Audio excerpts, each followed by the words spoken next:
महादेव। श्रीमद् भगवद गीता के अष्टम अध्याय का हम आरंभ करते हैं। अध्याय का आरंभ अर्जुन के दो प्रश्नों के साथ हो रहा है यहाँ पर, क्योंकि भगवान ने पिछले अध्याय के अंतिम श्लोक में कहा था, अधिभूत अधिदेव और अधियज्ञ के सहित जो मुझे जानता है वो अंतकाल में भी मुझे जानता हुआ प्राप्त होता है। उसका संकेत तो कर दिया था पिछले श्लोक में अर्थ खोलते हुए, लेकिन यहाँ उत्तर स्वयं भगवान देंगे उसका। अर्जुन पूछेगा, भगवान उत्तर देंगे।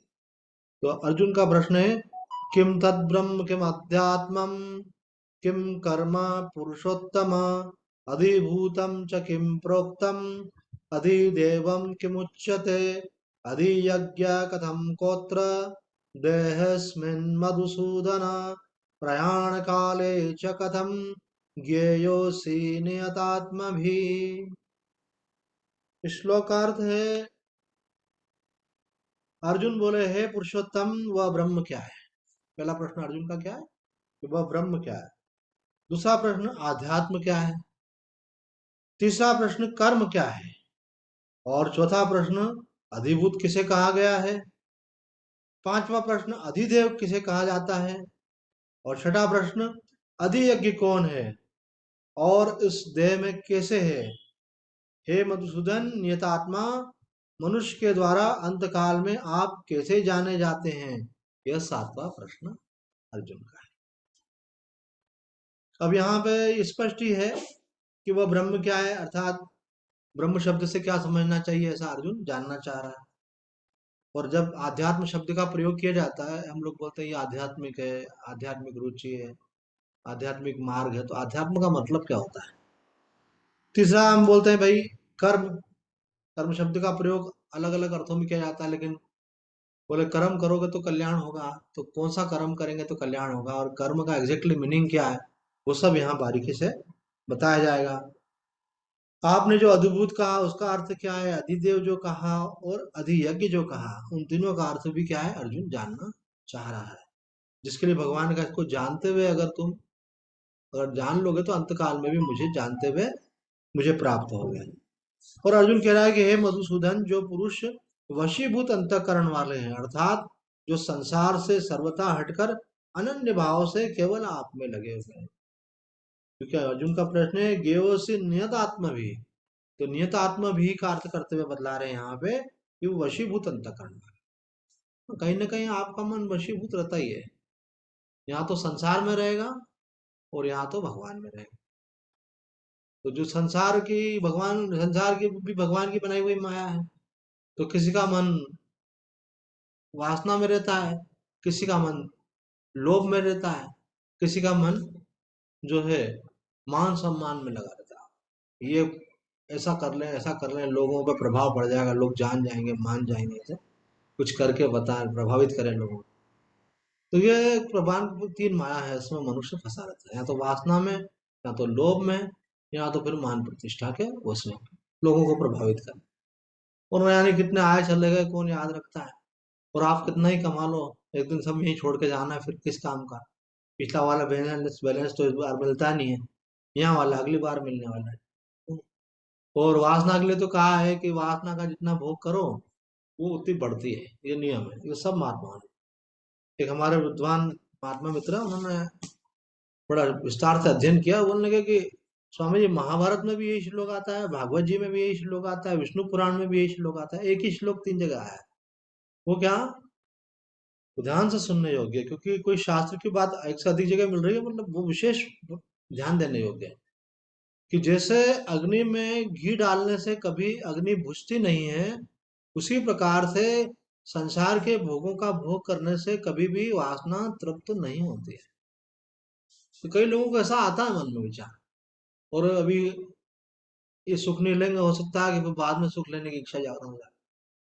तो घूमना फिरना तो घूम फिर लो, फिर बाद में बुढ़ापे में घूम थोड़ी पाएंगे। घूम बढ़िया खाना है पहन लो, बढ़िया पहनना है पहन लो। तो कहते हैं भाई ये तो फिर भी छोटी छोटी चीज है, ये हो सकता है कि आपका मन इससे उपराम हो जाए, लेकिन कामनी कांचन कीर्ति, इनसे कभी मनुष्य का मन भरता नहीं है, और उल्टा हो जाता है, बीमारी ऐसी लग जाती है कि समझाओ तो बोले समझ में सब आता है, लेकिन मैं करूं तो क्या करूं, मेरा मन नहीं मान, अंदर ही आपका दुश्मन बैठ जाता है। भगवान बोलते हैं कि आपको मालूम है आप कहाँ जाओगे, नरक में जाओगे कि स्वर्ग में? बोले भगवान मैं तो आपका भक्त हूँ, मेरे को तो आपकी प्राप्ति करनी है। बोले नहीं, वो करने के लिए अभी असंगानंद जी बताएंगे कुछ लोग, उसको अगर फॉलो करोगे तो पहुंच जाओगे, लेकिन अभी कहाँ खड़े हो उसको देखना पड़ेगा आप। तो बोले कहाँ खड़े हैं आप ही बता दो। बोले दो में से एक जगह खड़े हो, यहाँ तो ये तीन बातें हैं, इन तीन में से किसी एक में खड़े हो अथवा इनसे हट गए हो। वो भगवान ने संकेत कर दिया, त्रिविधस्य नरकस्य द्वारा, ये तीन में से एक में अगर आपका मन लगा हुआ है तो पक्का जानो कि यहाँ से जब जाओगे तो आपकी अच्छी खासी पिटाई होने वाली है, और बहुत तपाया जाएगा और बहुत आपको कष्ट भोगना पड़ेगा, और कोई आपका साथ देने वाला नहीं। और वो डरा क्यों रहे हो? डरा नहीं रहे, फिर बोलोगे हमको कोई बताने वाला ही नहीं था, तो हमको एक बार फिर से चांस दिया जाए, हमको मालूम ही नहीं था। बोलो अब आपको नहीं दिया जाएगा, तो आप तो सत्संग में जाते थे ना, सत्संग वाले को बोला आपको तो मालूम था। गलती उसकी होती है जिसको मालूम ही नहीं हो। अब मानो कोई मास्क लगा के नहीं जा रहा, पुलिस वाले ने पकड़ा, निकालो 500 रुपये, बोला क्यों फिर से चालू हो गया क्या? नहीं, मेरे को तो मालूम ही नहीं था। ऐसे तो यहाँ बोला आप गए और बोला हमको तो मालूम ही नहीं था, तो साधक नहीं बोल सकता मेरे को मालूम। क्यों? क्योंकि वो सत्संग में जा रहा है। तो तीन में से एक वृत्ति अगर प्रधानता से आपकी है, अपनी वृत्ति को जानना भी एक बड़ी चीज होती है। हम दुनिया के लोगों को जानने पहचानने की कोशिश करते हैं, हमारे घर वाले ऐसे हैं ना, हमारे मित्र ऐसे हैं ना, हमारे उठने बैठने वाले ऐसे हैं। अरे आप कैसे हो, अपने आप की वृत्ति का तो अध्ययन करो। आप आत्मा हो उसको तो बाद में जानना, पहले अपने मन को तो जानो भाई, कि आपके मन में क्या कौन सी चीज है जो रेंगती रहती है हर समय, जो घूम फिर करके आप वहां आकर के टिकते हो। तो वो क्या है, तो भगवान बोलते हैं ये अगर तीन में से एक है तो समझ लो बहुत खतरा है ना। आप लोग तो अच्छे साधक हो, पर साधारण मनुष्य की बात बता रहे हैं, उनका मन इनमें ही घूमता है। क्या भगवान कहते काम क्रोध तथा लोभ, ये तीन चीजें त्रिविधस्य नरकस्य द्वारा, बोले नरक के द्वारा। एक काम वासना, तो कई लोग बोलते हैं पूरी कर ले, बोले पूरी हो ही नहीं रही, हो ही नहीं रही है। आखिर इंद्रियां शिथिल हो जाएंगी, करने के लायक नहीं रह जाओगे, शरीर जो है भोग से रोग में बदल जाएगा, सामर्थ्य नहीं रह जाएगी, लेकिन वासना समाप्त होने वाली नहीं है। यही बात महाराज भर्तृहरि जी ने वैराग्य शतक में भी कही है, कि शरीर जीर्ण हो जाता है लेकिन वासना जो है और अधिक बलवान हो जाती है, तो आदमी ऐसा हो जाता है, विकृत हो जाता है। तो बोले फिर इस पर विजय कैसे प्राप्त होगी? बोले इस पर विजय जो है भोग से प्राप्त नहीं होती, जब भी होगी विवेक से होगी, जब भी होगी संयम से होगी। इसलिए साधक को जहां तक भी पहुंच गया है, वो समझना चाहिए वहां तक की बीमारी है, उसको वहां से फिर पीछे लौटना चाहिए। जैसे अपन कोई स्क्रू के द्वारा किसी अ, दरवाजे को किसी पल्ले में फिट करते हैं, कब्जा लगा करके वो फिट करते, तो स्क्रू लगाते, तीन तीन स्क्रू, दो जगह लगा, तीन जगह लगा। अब वो दरवाजे को निकालना है बाहर, क्या करेंगे? स्क्रू को खोलेंगे, पहले क्लॉकवाइज लगाया था, एंटी क्लॉकवाइज खोलेंगे उसको, तो जैसे खोलेंगे बाहर निकल आएगा। तो जितना आपने भोग भोगा उतना संस्कार उतना गहरा होता है। कई लोग समझते हैं अरे भाई ये तो बड़ी उम्र के हैं तो इनके अंदर तो वासना ही नहीं होगी, तो बुजुर्ग हो गए इनको वासना, अरे वासना मन में रहती है, इंद्रियां भले शिथिल हो जाए। तो इसलिए और कई बार ऐसा रहता है कि बालक में नहीं होती, कम आयु के जवान आदमी में नहीं होती है। बालक में तो खैर होती ही नहीं है, जब कम आयु के जवान आदमी में नहीं होती, क्यों? उसको मालूम ही नहीं है अभी, टीन एज का व्यक्ति, उसको मालूम ही नहीं। तो जितना जितना सुख लेता है उतनी वासना बढ़ती जाती है। तो जितना आप पहले सावधान हो जाओगे उतनी आपकी वासना उतनी नियंत्रित हो जाएगी, उतना आपको फिर उससे उठने में सहायता मिलेगी, मन आपका शुद्ध रहेगा। तो यहाँ भगवान कह रहे हैं, प्रसंग के अंदर आ जाए, तो नरक की पूरी बात कर ही ले कर रहे हैं, तो ये तो एक द्वार ये बताया। तो अगर मन वासना में फंसा तो समझना नरक में जाना पड़ेगा। तो वासना का संबंध केवल भोग से ही नहीं रहता है, वासना देखने में अच्छा लग रहा है, सुनने में अच्छा लग रहा है, आप ऐसे टीवी सीरियल देख रहे हैं, ऐसी चीजें सुन रहे हैं कुछ भी, तो और आपको रस आ रहा है उसमें, मजा आता है, हंसी मजाक चल रही है ना, जैसे कोई सीरियल ही ऐसे होते हैं, तो कपिल शर्मा हमेशा ही ऐसी बातें करेगा, अपने को वही सीरियल देखने में मजा आता है, तो मतलब समझ में आता है कि आप आपकी रुचि वैसी है, वो संस्कार बन रहा है हर बार। तो साधक को बड़ा सावधान रहना चाहिए। ये तो हो गया। और लोभ, बोले प्राप्त है वो पर्याप्त है, जब तक आप दिल से ये नहीं बोलोगे इसका मतलब लोभ है। जीवन निर्वाह के लिए मिल गया बस ठीक है, बाकी इकट्ठा करने का कोई फायदा नहीं है, वो सब यहीं छूट जाता है। जीवन निर्वाह के लिए मिल रहा है बहुत है, अपना कर्तव्य करें ये है ना। कई लोग महात्माओं से भी बैठ के बातें करते हैं, पर उनको ये नहीं रहता है कि महात्मा जी से कुछ पूछें, वो अपने बातें बोलेंगे। अब एक ने मुझसे आज समय लिया, स्वामी जी आज समय चाहिए, मैंने कहा "भाई, त्योहार का दिन बोला स्वामी जी प्लीज मैं बहुत परेशान हूं।" उसने एक प्रश्न नहीं पूछा मुझसे और अपनी बात बोलता रहा, और बल्कि मैं नहीं बोलूं इसलिए ये भी बोल दिया कि उपदेश देना बहुत सरल है लेकिन व्यवहार करना बहुत कठिन है, व्यवहार में सब संभव नहीं होता ऐसा, मतलब आप उपदेश मत दे देना। और उसको तो रेचन करना था उसका, जो भी दुख था उसका, पर वो दिख रहा था कि ये व्यक्ति गलत मार्ग पर जा रहा है, धर्मानुकूल मार्ग नहीं है। आप माता पिता की संपत्ति तो चाहते हो लेकिन माता पिता की सेवा नहीं करना, तो ये कोई सही मार्ग है क्या? नहीं, बिल्कुल गलत मार्ग है ऐसे। तो ये प्रसंग पूरा ये था उनका ऐसे। तो मैंने कहा वो तो हम कई बार सत्संग में बोल चुके हैं, पर बोलने से फायदा, जब आदमी पूछ ही नहीं रहा तो बोलने से क्या फायदा, और हमारा विरोध करेगा फिर। तो ये लोभ जो है, इसका नियंत्रण जो होता है वो हमारे शास्त्र में इसकी काट एक ही बताई। लोभ का नियंत्रण होता है दान से ऐसे। जहां भी आपको लगता हो कि ये व्यक्ति देने लायक है, चाहे आप गरीब को दो, चाहे आप रिश्तेदारों को दो, चाहे आप साधु संतों को दो, चाहे आप गौ माता की सेवा करो, अब वो आपके मैटर है वो, पर देना है। वो नहीं कर सकते हो, आपको सब दुनिया में नौटंकी दिखते हैं तो आप किसी नदी में डाल के आ जाओ, कुछ भी करो आप, कोई जिसके हाथ में मिलना वो मिलेगा उसको। तो देना है बहुत जरूरी, तो देने से लेने का संस्कार खत्म। तो आपकी जो सामर्थ्य उस अनुसार आपको करना ही चाहिए। हमारा शास्त्र तो बोलता है कि आपको आपके आय का 10% जो है वो धर्म के कार्य में लगाओगे तो ये बीमारी आपको लग ही नहीं पाएगी। बीमारी का इलाज खांसी है ऐसा। और आजकल क्या है, महंगाई हो गई, तो इसलिए पहले जो है 150 रुपए वाले काम तो होते नहीं, अब तो हजारों में काम होता है।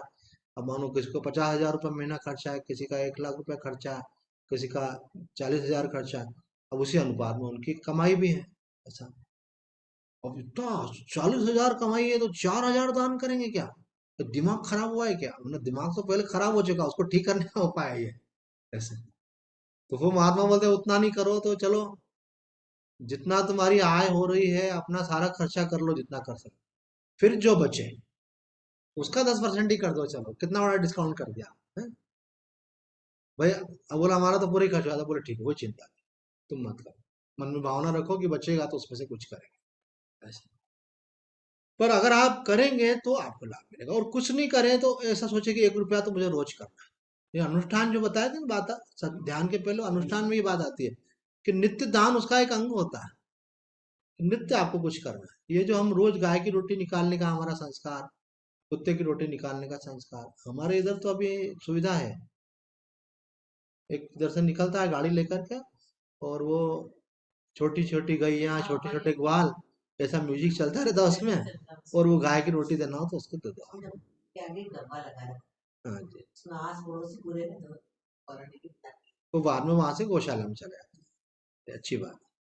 तो लेकिन उतने भर से मत रुको और आगे बढ़ना है ना। केवल एक रोटी वाला तो खैर शुरुआत है, पर कम से कम कर रहा है आदमी ऐसे। एनीवे अभी लोभ की बात निकली है तो बताया ऐसे। तो लोभ पर धीरे धीरे नियंत्रण पाना चाहिए, और अधिक की इच्छा हमारी खत्म होना चाहिए। जो प्राप्त है वो पर्याप्त लगे।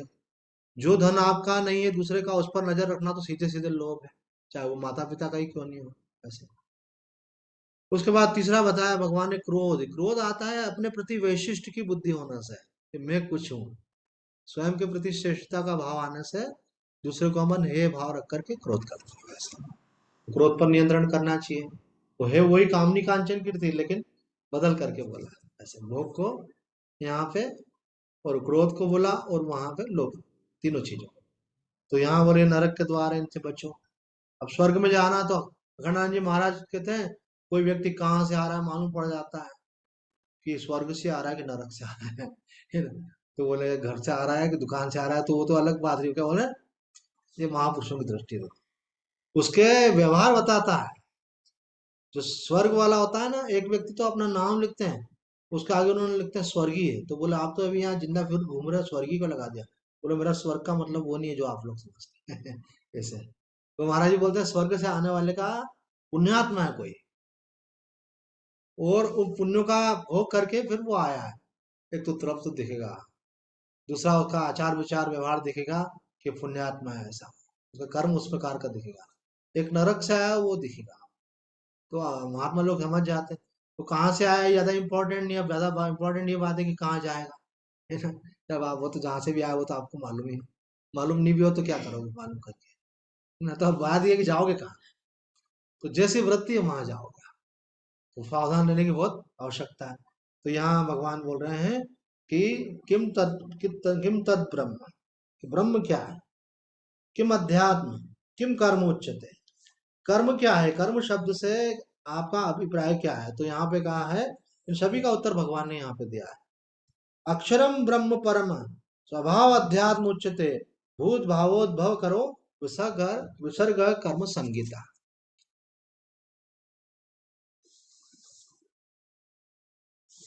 तो श्री भगवान बोले परम अक्षर ब्रह्म है, और जीव का अपना जो होना पना है उसको अध्यात्म कहते हैं। वो प्राणियों का उद्भव करने वाला जो त्याग है उसी को कर्म संज्ञा दी गई है। अक्षरम ब्रह्म परमम, परम अक्षर का नाम ब्रह्म है।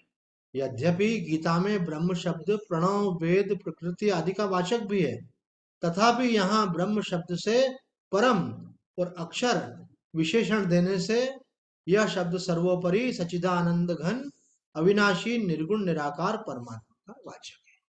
क्योंकि आप एक तो अक्षर शब्द जोड़ दिया उसके साथ, और दूसरा परम शब्द जोड़ दिया।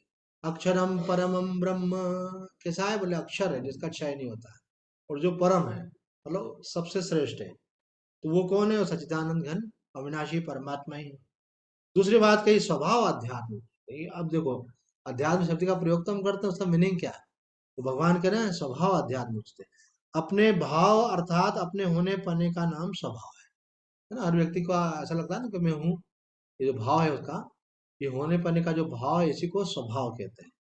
और स्वभाव का मतलब भी अलग निकालते हैं। शास्त्रीय दृष्टि से स्वभाव का अर्थ क्या, अपने होने पने का भाव, स्व का भाव ही स्वभाव है।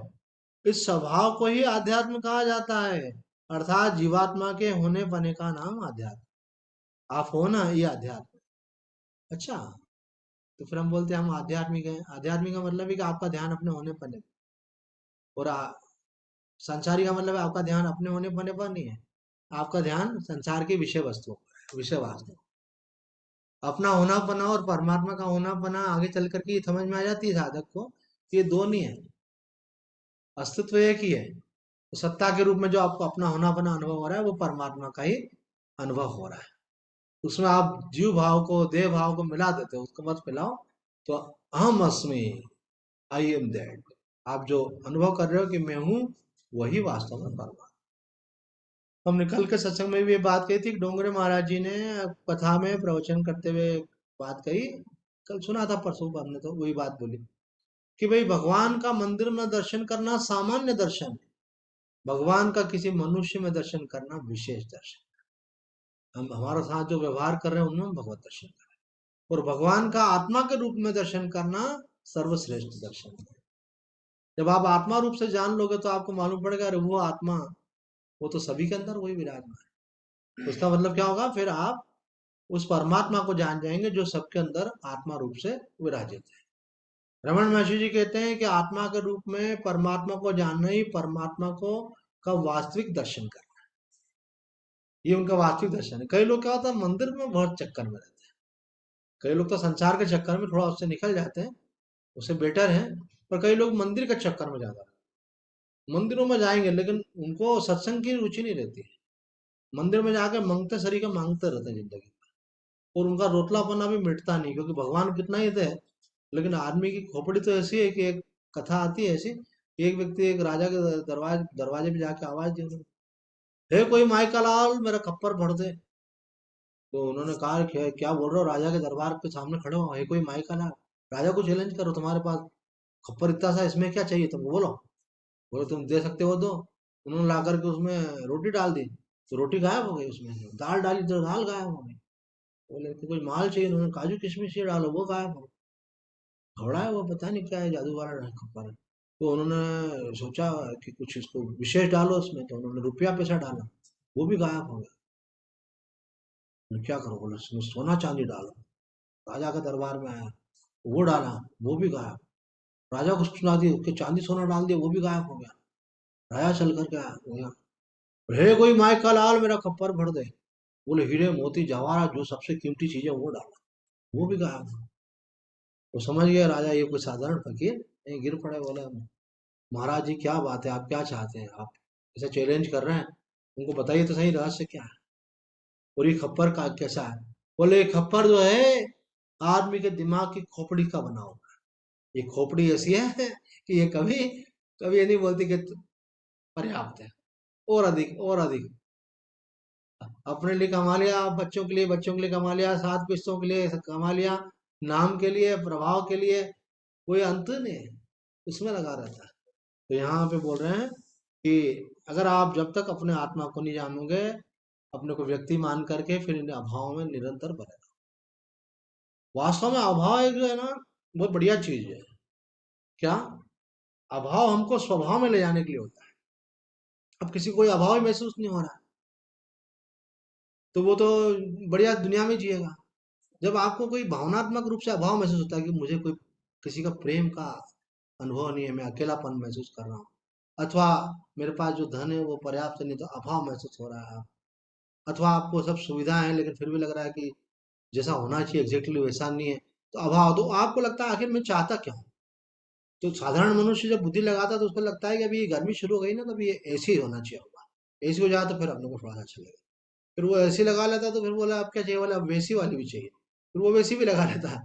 पर वो बोलता है ये खत्म ही नहीं हो रहा, ये चक्कर क्या है?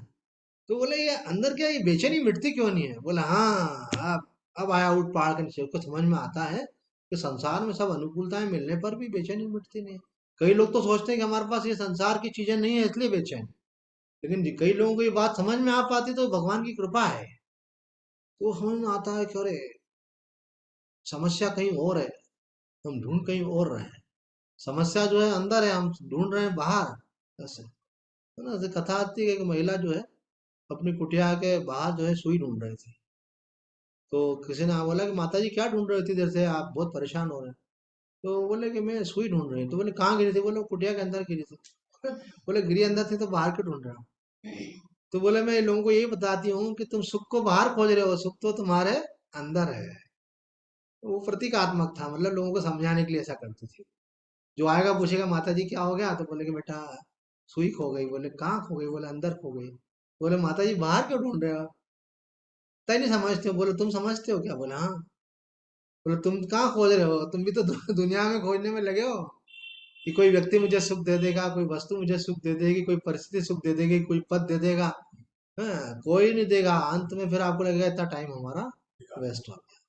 तो बोला कि आपका जो होने पने का भाव है, उसकी प्राप्ति आपको तब होती है जब अभाव आपको प्रेरित करता है और आप वहां से हट करके स्वभाव में लौटते हैं अपने आप।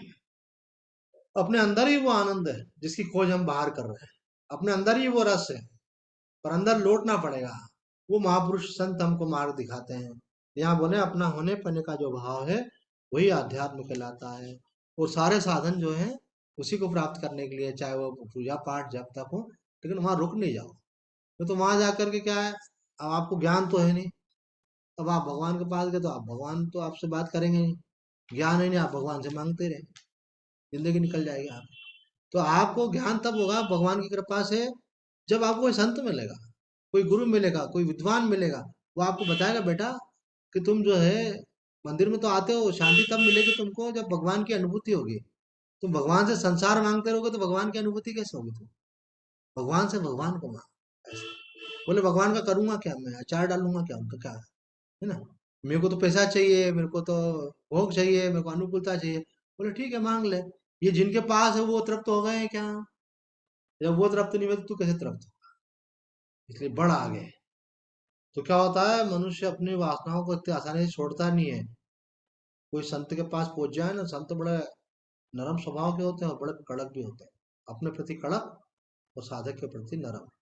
पर जब कोई बोलता है ना महाराज जी मेरा भी आप कुछ करो, तो बोले बेटा मेरे पास तो एक उपाय है। एक महात्मा बोलते थे, हमारा ये सत्संग भवन ऑपरेशन थिएटर है। क्या बोलते थे? ऑपरेशन। यहाँ पर ईगो का ऑपरेशन किया जाता है। बोले तू तैयार है ऑपरेशन कराने के लिए? क्या होता है? बोले लेट जाओ, कुछ भी, अब विरोध नहीं करना, चुपचाप एनेस्थेसिया दे दिया, आप कोई विरोध नहीं करो, वो ऑपरेशन कर रहे हैं। अगर आपने विरोध करा तो फिर ऑपरेशन नहीं हो पाएगा।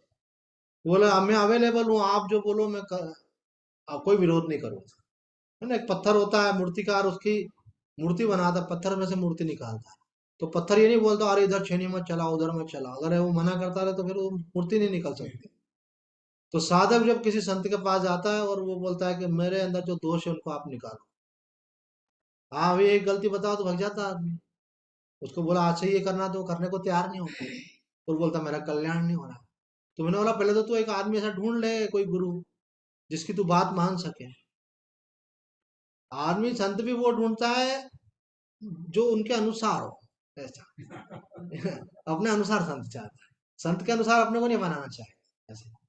और यहाँ फिर सबसे बढ़िया संत कौन सा होता है?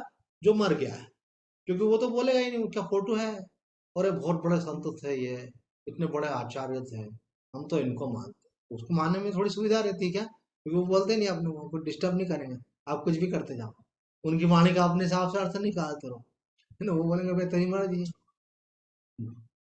अरे भाई, आपके पास अगर एक मूर्ति है, उसमें एक जलते हुए दीपक का फोटो है, अब दीपावली पे आपको दीपक जलाना है, वो मूर्ति के पास ले जाके यूं टच करते हो तो जल जाएगा? भाई जल्दी तो नहीं जलेगा, थोड़ा टाइम लगेगा, पर बार बार मूर्ति से टच करना पड़ेगा, फिर तो जल जाएगा क्या?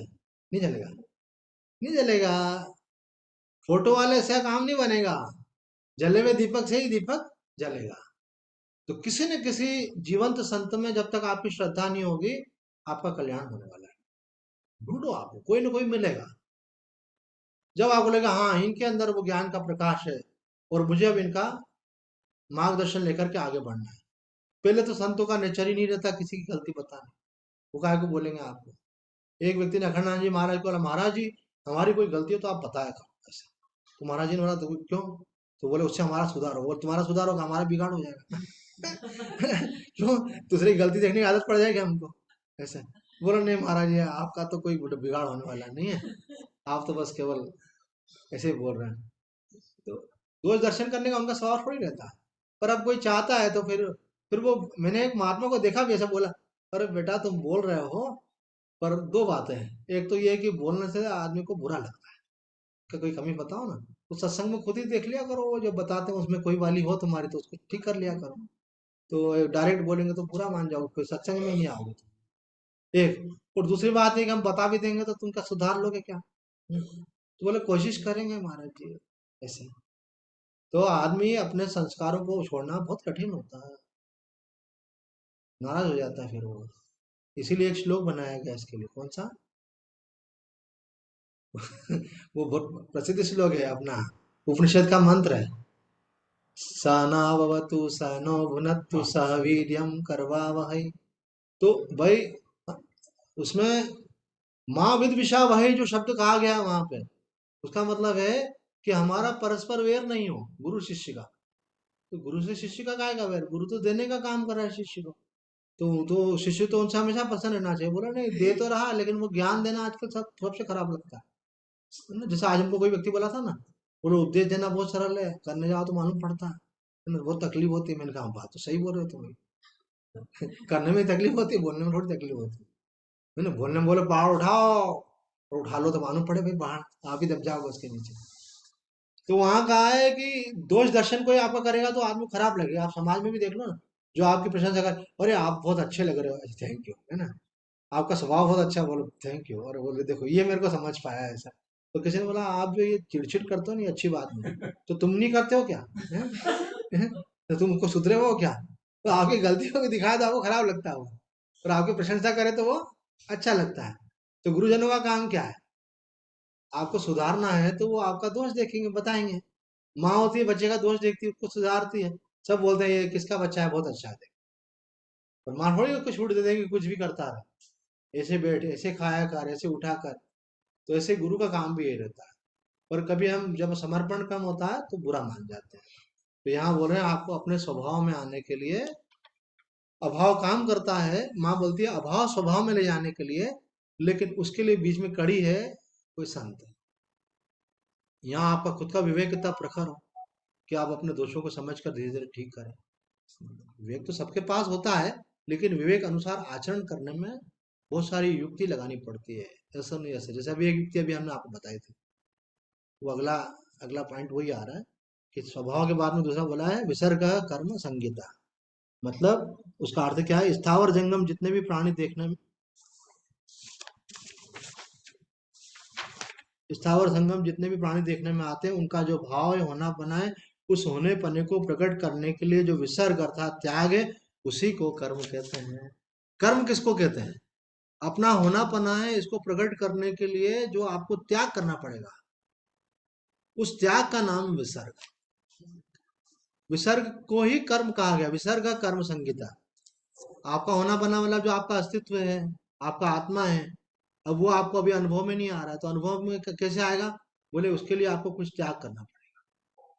ना बोलते वासना का त्याग करो, अहंकार का त्याग करो, उपाधि का त्याग करो, मोह का त्याग करो, ये सब त्याग में आता है ना। तो आप त्याग करोगे तो ये त्याग करना रूप जो कर्म है आपका, इसी को भगवान ने यहाँ पे कर्म कहा। विसर्ग कर्म संगीता। कर्म का मतलब क्या है? कर्म का मतलब है त्याग। कर्म का मतलब ये नहीं है ये काम करना, वो तो अपना व्यवहारिक संसार का शब्द है।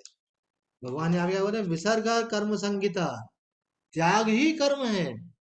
असली कर्म कौन सा है? त्याग ही कर्म है। बोले किसका त्याग? बोले वो तो आपको गुरु जी बताएंगे, जिससे कि आपका होना पना प्रकट हो सके, आपका आत्मा का जो स्वरूप है वो आपके अनुभव में आ सके। तो क्या त्याग करना है? तो वो बोलेंगे, सबसे बोले नींद का त्याग करो, उठो ब्रह्म मुहूर्त में।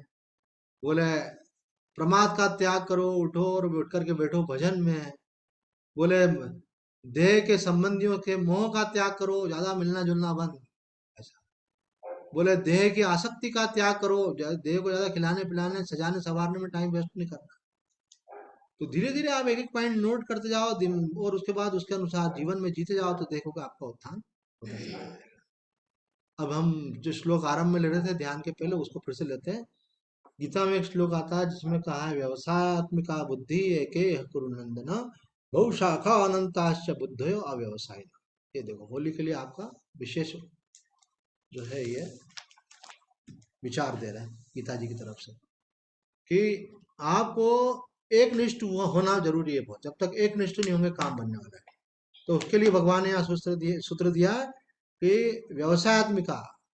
व्यवसायत्मिका मतलब है कि एकाग्र बुद्धि, एक निष्ठ बुद्धि। तो पहले एक निष्ठ किसमें होना चाहिए? पहले आपको ये निश्चय होना चाहिए, ये एक निश्चय होना। अभी हमारे मन में बहुत सारे निश्चय, ये भी चाहिए वो भी चाहिए वो भी चाहिए। पहले एक निश्चय करो आपको वास्तव में क्या मिलेगा, तो आपका समाधान है। तो आपको ये समझ में आएगा कि मेरे जीवन का लक्ष्य भगवत प्राप्ति है। जब तक मुझे भगवान नहीं मिलेंगे, जब तक सच्ची शांति नहीं मिलेगी, जब तक मुझे आत्मानुभव नहीं मिलेगा, तब तक मेरा समाधान होने वाला है। ठीक है।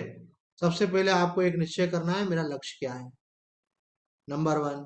नंबर टू पे फिर आपको लक्ष्य निर्धारित करने के लिए बाद में ये आएगा, उस लक्ष्य की प्राप्ति के लिए मुझे साधन क्या करना है। जो आपको साधन करना है उसमें आपको दृढ़ता से लगना पड़ेगा कि ये मेरा साधन है। मानो आपने सोचा है मेरे को नाम जप करना है, और नाम जब कभी ज्यादा कर रहे हैं, कभी कम कर रहे हैं, कभी आलस में कर रहे हैं, कभी सोते हुए कर रहे हैं। बोले नहीं, मुझे दृढ़ता से और सही समय में क्वालिटेटिवली करना है। हमारे स्वामी जी कहते थे क्वांटिटी से ज्यादा महत्व क्वालिटी का होता है। उसके बाद फिर तीसरी स्थिति आएगी उसके अंदर कि जब जब का लक्ष्य क्या है? और जब का लक्ष्य अंतिम है समर्पण।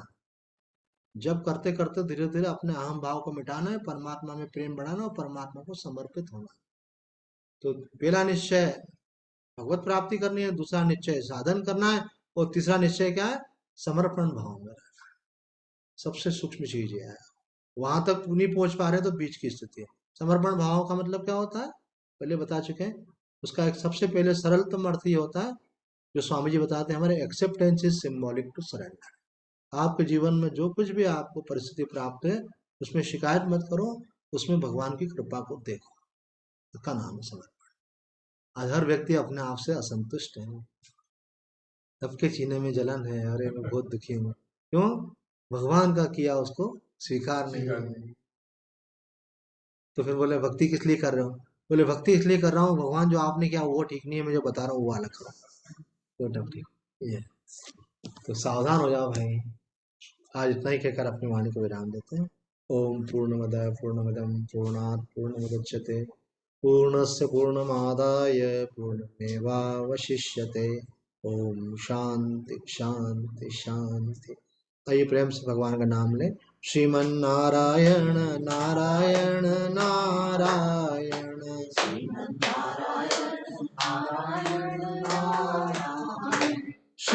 नारायण नारायण नारायण,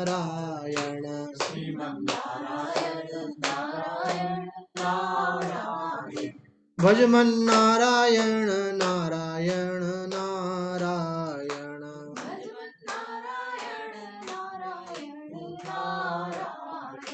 भजमन नारायण नारायण नारायण,